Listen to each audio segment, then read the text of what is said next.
L'Université de Sherbrooke à Longueuil est présente justement à Longueuil depuis 1989. Et c'est en 1991 que l'université inaugure ses premiers locaux tout près du métro de la ligne jaune à Longueuil. Où en est le développement du campus 35 ans plus tard? On en parle avec Jean-Pierre Perrault, recteur de l'Université de Sherbrooke.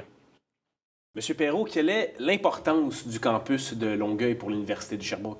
En fait, le campus de Longueuil s'inscrit dans l'ADN même de l'institution. C'est important pour nous. On a la prétention d'être l'université de l'autoroute 10, donc un grand campus à Longueuil, 2 campus à l'autre extrémité du côté de Sherbrooke.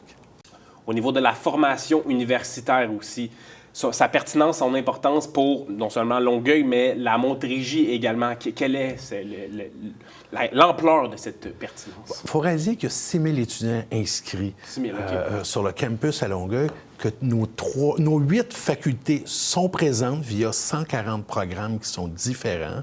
Et ça inclut autant des programmes de baccalauréat, maîtrise, doctorat, on peut faire un stagiaire postdoc, on peut faire beaucoup de formations continues. Donc, c'est vraiment l'apprentissage tout au long de la vie. C'est ce qui est le campus de Longueuil.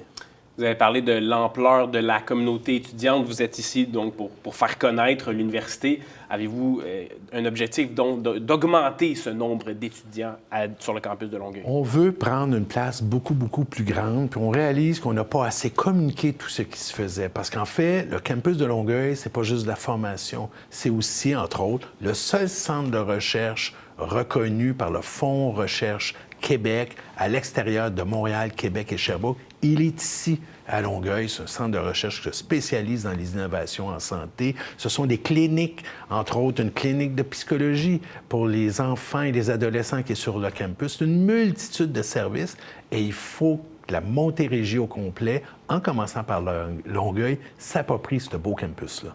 Votre département médical, justement, est une de vos expertises, si je ne m'abuse? C'est-à-dire que la Faculté de médecine et sciences de la santé a le pavillon Lepage du côté de l'hôpital Charlemagne et la formation complète des infirmières à l'intérieur de la tour de l'université. C'est des programmes qui se donnent d'un bout à l'autre en plus. Réalisez juste, dans la formation des résidents en médecine, il y a plus de résidents à Charlemagne qu'il peut y en avoir à l'hôpital Sainte-Justine, pour vous donner un exemple de l'ampleur et de l'intensité de tout ce que l'on fait en Montérégie. Puis, tout ça, les gens ne sont pas assez au courant. Selon vous, vous souhaitez là, un plus grand rayonnement? Je veux le partager. Je veux aller encore plus loin. Je me suis amusé à être un Longueuillois pendant 2 heures du midi en allant à la foire alimentaire, en posant des questions. Qu'est-ce qu'on fait là? Qu'est-ce qui se passe en Montérégie? Et je réalisais que la population n'est pas au courant. Je vous pose une question rapide. Allez-y. Combien de stagiaires coop? C'est l'une des marques de commerce de l'université. Et des stages coop, c'est quand même dans un nombre limité de programmes qu'on a en Montérégie par année. J'irais quelques centaines. C'est plus d'1 millier. C'est au-delà de 7 millions de salaires investis dans des étudiants et des étudiantes de la Montérégie. OK.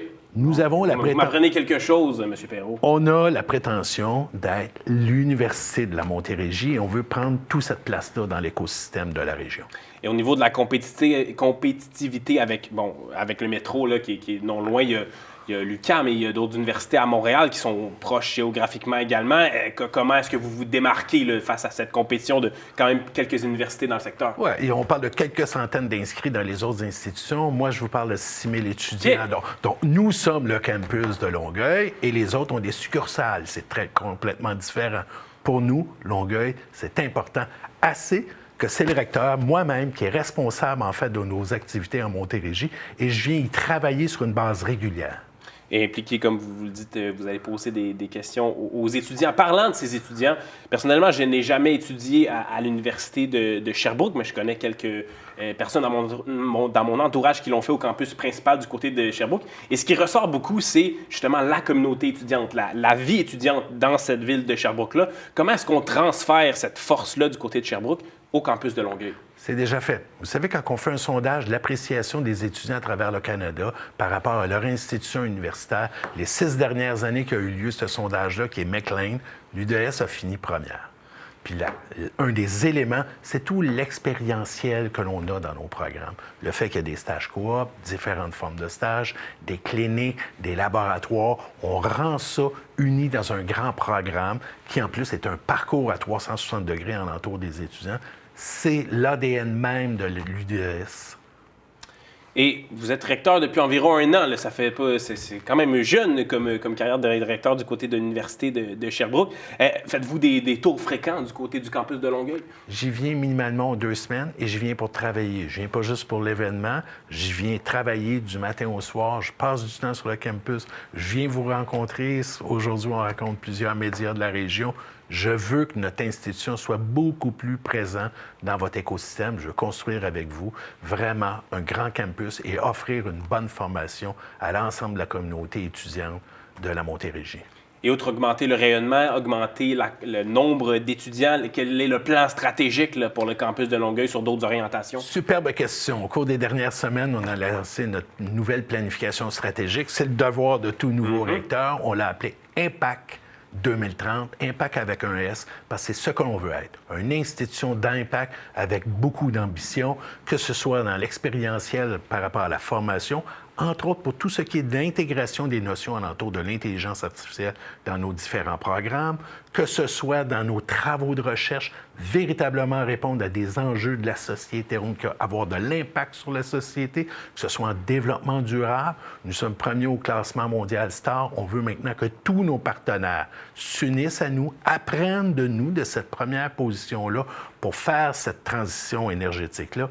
Et on tient aussi, on met de l'avant beaucoup la francophonie mondiale. Nous voulons être une institution d'impact, l'UDS, dans la francophonie mondiale. Très bien. Donc, Jean-Pierre Perrault, vous êtes recteur de l'Université de Sherbrooke de passage à Longueuil. Merci beaucoup. C'est un plaisir, mon cher. Après la pause, on parle de la réouverture du programme de l'expérience québécoise et de ce que ça signifie pour les travailleurs et diplômés de la région de Vallée-Richelieu-Rouville. Restez là.